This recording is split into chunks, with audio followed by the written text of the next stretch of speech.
2 часот попладне, работен ден, добивам порака Netflix, две точки, сметката е суспендирана, обновете на тој линк. SMS стигнав. Сега нормално.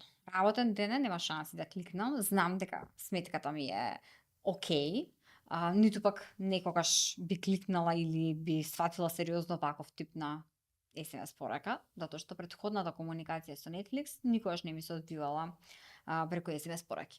Меѓутоа, погледната вака кратка порака делува прилично веродостоен.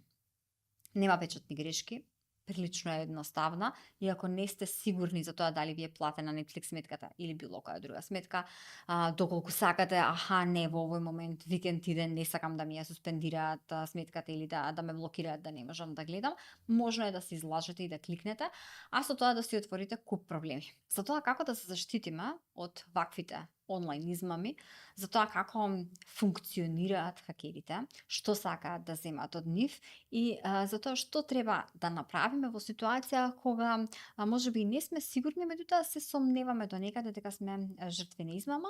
Слушаме денеска од Божидар Спировски кој што е експерт за сајбер безбедност, меѓутоа пред се е едукатор затоа што настојува со целиот свој ангажман да ни ја подигне свесноста.